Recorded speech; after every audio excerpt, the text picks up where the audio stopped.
So how do you find I mean, you've seen a lot scarier things in this world than I'll ever see, I'll ever know, I'll ever experience. I hope to God, in my life, during your time of service, and maybe even, afterwards. So, how do you keep that? How do you keep that unique balance? Because for me, not right now, my brother is doing a great job with it, but I know, he's had, as I think all professionals do, have been through what you guys have experienced in life. You have to fight, to regain that balance. Yeah, So how do I'll you tell keep you, it?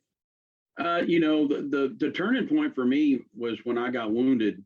I spent 9 months at Walter Reed, and everything from my life quickly, dramatically changed from being a physically fit, in my opinion, top of percentage of my career field, to not knowing if I'm going to have a leg, not knowing if I'm ever going to walk again, losing soldiers, just those things. And then, I tell people all the time, man, my pastor at my church said he wanted to go to Haiti and do a mission trip. And I'm like, well, hey, you don't got to leave the United States. You can only go one state up. You can go to Baltimore, Maryland, and sit in Walter Reed, and you would go in the trauma unit. If you can stay there for a week and you don't come out of that thing changed, then you're in the wrong career field as a pastor.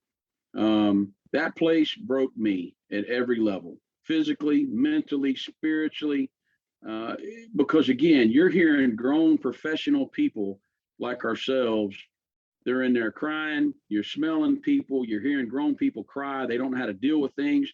There's a huge thing about, people taking their lives. Man, we have a huge problem with suicides on active duty as well as retirees, because you take them from the pinnacle of their game, and then they have nothing.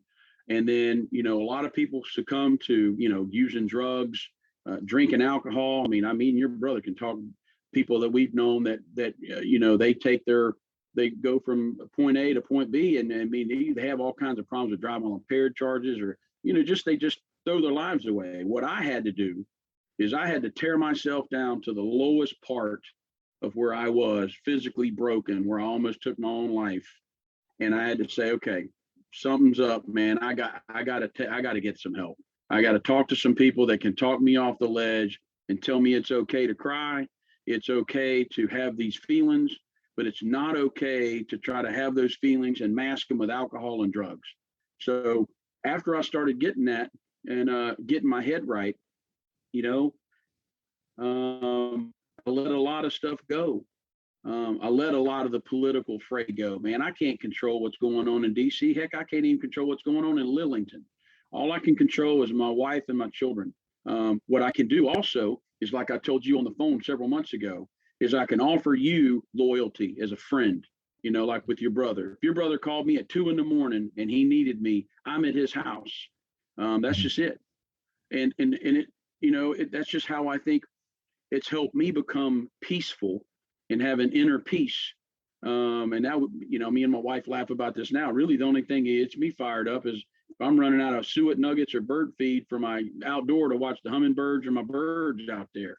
So, but a lot of people, they get frustrated with things that they can't control or change, and then you see them on social media, and you hear it all the time. I mean, two guys got in a fight on Facebook, and then they took it to the next level, and they met in the parking lot, and one of them shot each other. Well, man, I got too much time on my hands to worry about the naysayers of Facebook or Twitter or whatever. I just don't have any passions for it. Now my passion is helping people fix things, fixing problems, and being mature, and then riding out in the sunset, man. I want to be 95 years old, man, riding in my golf cart on the golf course, and maybe drinking a cold beer and watching young kids hit balls in the woods. That's my goal.